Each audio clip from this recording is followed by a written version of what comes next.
Are you currently having problems that your payment on Netflix is pending and you want to be able to fix this? Well, then this video is going to be perfect for you, because actually me myself, I had the exact same issue before, and I'm going to show you a step-by-step guide on exactly how I was able to fix it. So firstly, what I did is that I closed my Netflix app and instead I went into my settings app on my phone, and as you can see, I'm currently on my settings app right here, which is perfect. So now in here I just scroll down and then I clicked on general in here. Then I scrolled down once again and I clicked on storage, as you can see. So I clicked on storage because then you should be taken to a page very similar to this. And by the way, for some of you that are using an Android, of course, you can also do the exact same step-by-step guide. Just go into settings and find storage on your settings. In here, we're going to now click on the search symbol in the top right corner. So click on the search symbol. Search for Netflix, click on the Netflix app. Now, actually, the most important step, click on Offload App, and once again, click on Offload App.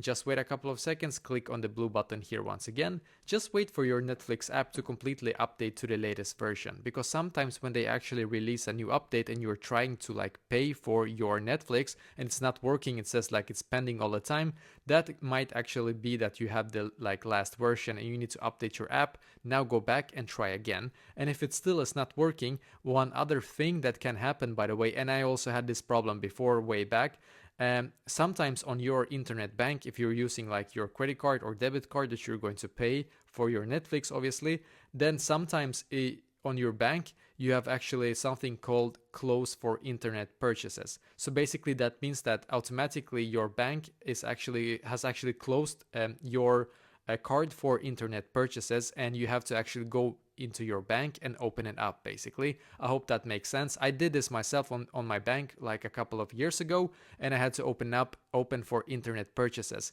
And that means that I can now make internet purchases, which Netflix is always, obviously it is also an internet purchase, just so you know, and you can try to do that as well. A third thing, if that all of these things is not working, like maybe you have like unfortunately not enough balance, maybe that can also of course be the problem, that you don't have enough money to actually pay for a Netflix subscription. So that's like the third option, obviously, but hopefully this video will be able to fix it for you.